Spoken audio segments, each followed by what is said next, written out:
My subject this morning is focused on the theme, that's how it was, but now this is how it's going to be. All right. My focus this morning is, that's how it was, but this is how it's going to be. Have you noticed how when certain things happen in your life, they divide your life by before and after? There's before I got married. There's before I had children. There's before I got that job. There's before I lost that job. There's before my beloved died. There's before that diagnosis. And these are the kinds of things that as soon as they happen, there's an impenetrable wall that forms behind us with a big sign on it that reads, that is how it was, but this is how it's going to be.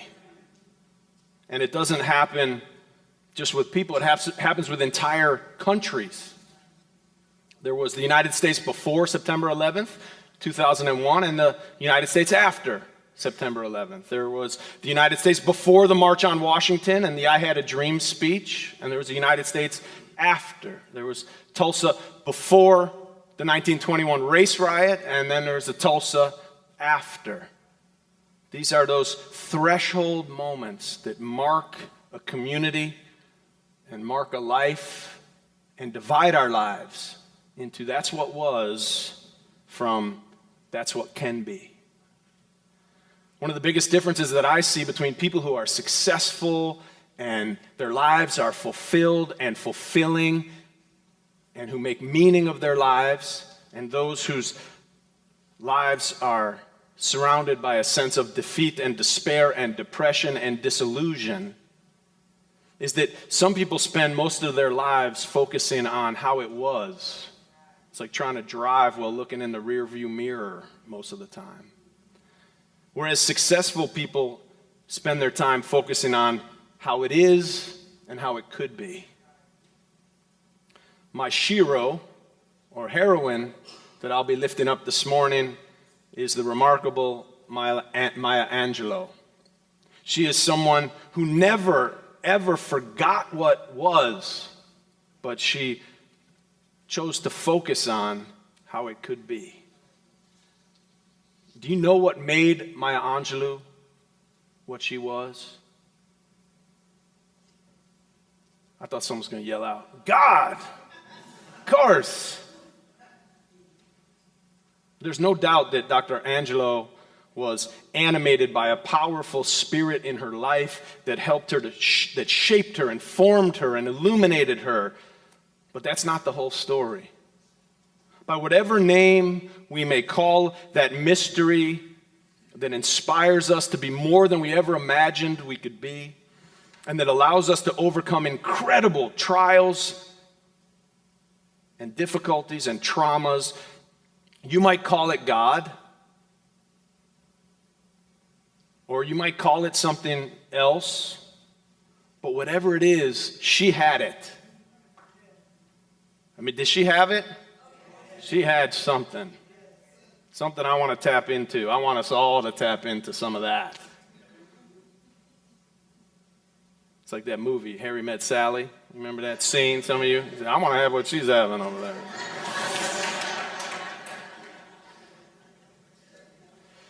So she had it, that which people call the Spirit of life, the Holy Spirit, God surrounding her in so many ways. I mean, how else can you have a life like hers and overcome all that she overcame? But the thing is that even though she had that connection to the Spirit of life, it didn't protect her from some of the hardest hardships that anybody can face in a life. It wasn't a God that's upstairs who's orchestrating every event in our lives. It's not a God that said, okay, she's 7 now, she's filled with love and she's filled with life and laughter. Now I'm going to have her sexually abused. No, it's not that kind of God. It's certainly not a God who's upstairs somewhere saying, I'm going to keep this little black girl down and the people around her in this segregated world that she was born into. No, I don't believe in that kind of God. And she didn't believe in that kind of God. The God in her life was a spirit of possibility that says, no matter what life and people and society does to you, I will be with you and I will give you strength and hope. What it did was not protect her, nor did it do everything for her or to her. It gave her the strength to climb mountains of adversity and reach the heights of life. I want some of that spirit. Call it God, call it will, call it the muse, call it what you like, but I want to be able to call on it, especially in those difficult times. As I share some of the highlights and the lowlights of her life, I want you to imagine if your challenges, your difficulties and hardships were an elevator. Are you pushing the B for basement and letting them bring you down? Or are you pushing some of the higher buttons on the panel and letting them bring you up? Maya Angelou started her life in the basement. It was one of those basements that's underneath about 4 stories of underground parking garages. And yet, whenever she got on one of those elevators marked trial, trouble, trauma, tribulation, she pushed a button marked P for penthouse. And she always looked up and believed that something better was possible for herself and her life. And she says this in her poem. You may write me down in history with your bitter, twisted lies. You may tread me in the very dirt, but still like dust I'll rise. Does my sassiness upset you? Why are you beset with gloom? 'Cause I walk like I've got oil wells pumping in my living room? Just like moons and like suns with the certainty of tides, just like hope springing high, still I'll rise. Did you want to see me broken? Bowed head and lowered eyes? Shoulders falling down like teardrops, weakened by my soul's cries? Does my haughtiness offend you? Don't you take it awful hard? 'Cause I laugh like I got gold mines digging in my own backyard. You may shoot me with your words. You may cut me with your eyes. You may kill me with your hatefulness, but still like air I'll rise. Does my sexiness upset you? Does it come with a surprise? That I dance like I've got diamonds at the meeting of my thighs? Out of the huts of history's shame I rise. Up from a past that's rooted in pain I rise. I'm a black ocean, leaping and wide, welling and swelling, I bear in the tide. Leaving behind the nights of terror and fear, I rise into a daybreak that's wondrously clear. I rise, bringing the gifts that my ancestors gave. I am the dream and the hope of the slave. I rise, I rise, I rise. Yes. Hallelujah.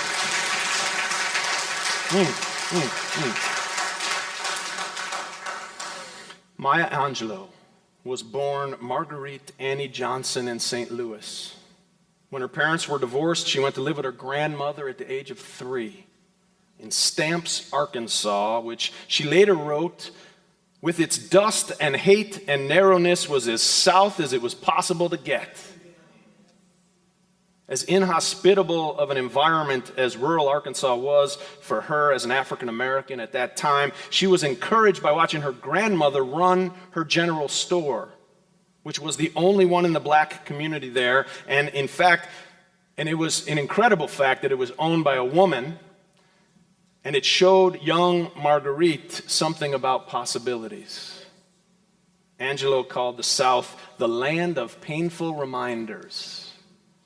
And once she left, she did not return until she was 40. Occasionally, as a child, she'd go back to St. Louis to see her mother. And on one trip, she was brutally raped by a family friend, quote unquote, at the age of 7.5. That night, while she was hospitalized, her attacker was let out of jail on bond and was later found dead from what police described as being kicked to death. Angelou knew her uncles must have done it. And in her child's logic, felt that she was responsible for his death because she spoke his name. Fearing she should have held her tongue, she chose not to speak again for 5 years. During those years of silence, she read every book that she could get her hands on and listened intently to the rhythmic words of her preacher in church. Angelou particularly connected with the work of William Shakespeare. After reading his Sonnet 29, she said, "Shakespeare must be a black girl," because he so completely gave voice to her experience. It was with the love and the patience of her grandmother and her church that she began to speak again, and it was her church that encouraged her eventually to stand up in front and recite poetry and prose. And at the age of 15, during her first sexual experience, she became pregnant, and she had a boy who she named Guy. Even as a teenage mother, a child of divorced parents, a survivor of sexual abuse, facing intense racism in the segregated South, she remarkably found a way to finish high school. Once out of school and needing to support herself and her little baby, she became a prostitute. And after that, a madam for a while. But all of that became what was, and she kept focused on what could be. She was a trolley car conductor in San Francisco for a while. She became a calypso singer and eventually earned a scholarship to learn how to dance. And after that, she received a part in the world-traveling opera Porgy and Bess. And it was on that tour around the world that she fell in love with the South African civil rights activist Vusumuzi Make, whose name I may have just completely destroyed because I've never heard anybody pronounce it. But she moved in with him, and she moved herself and her son Guy, and they all moved into Cairo, Egypt. After she split up with her husband, she left with her son and moved to Ghana, where she met Malcolm X and a number of other civil rights leaders from America. And she eventually returned to the United States in 1964. This was when Malcolm X went to Mecca on a pilgrimage as a Muslim through the Nation of Islam. But it was on that pilgrimage that he realized, he looked around and he said, wait, there's white Muslims and black Muslims and brown Muslims and Asian Muslims and all kinds of colors and cultures and languages. And he said, what I've been learning through the Nation of Islam about white people being the devil and about black folks being superior, replacing white superiority or white supremacy with black supremacy. And Malcolm X said, wait a minute, what I've been taught was Islam is not Islam. And he came back and he renounced the Nation of Islam, and he started to teach and preach the coming together of the entire human family. And it was in that time that he looped back through Ghana on his way back from Mecca, met Maya Angelou, and convinced her to come back in 1964 to the United States and help him to establish the Organization of African American Unity. Unfortunately, Malcolm was assassinated very soon thereafter, losing a close friend and someone who gave her life hope. She later became the head of the northern chapter of the Southern Christian Leadership Conference, working with Martin Luther King Jr., and in 1968, he asked her to help organize the March on Washington. When her friend Martin Luther King Jr. was assassinated on her birthday that same year, she was devastated, and she did not celebrate her birthday for a long time after that. Each year, though, on her birthday, sending flowers to Coretta Scott King in memorial. It was his assassination that pushed her to write her first book, the renowned autobiography, I Know Why the Caged Bird Sings. Eventually, she would write many books of prose and poetry and would return to the South to become a professor at Wake Forest University.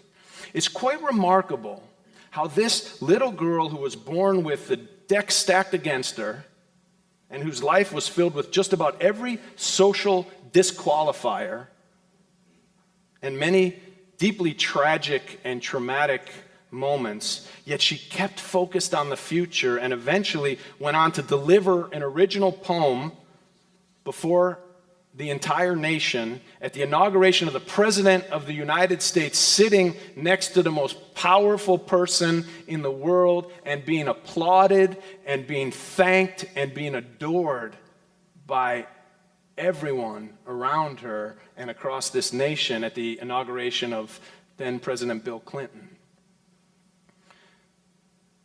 At her funeral just last month, there were ex-presidents and Nobel laureates and dignitaries from all over the world who gathered to celebrate her.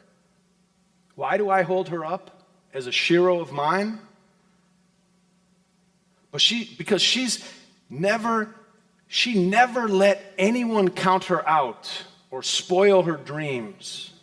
She didn't let society define her or her past constrain her. I hold her up because I'm interested in knowing how a person can learn to sing in the darkest hours. And maybe the question is really, how can we keep from singing? Dr. Angelou understood what it was like to face life's worst challenges. And she was always looking forward and thinking about not focused on what was, but focused on what could be. James Baldwin, another good friend of hers, said, if you want Maya to do something, tell her she can't do it. I love her grit, her spirit, her lyrical genius, and the way that her life reminds us that no matter what happens to a person, we can rise and rise and rise again. What would happen if you believed that? How would your life be different if you focused less on what was and more on what could be? And I encourage you to try to make that your mantra this summer. Let's face it, it's hard to get anywhere in a car when you're always looking in the rearview mirror.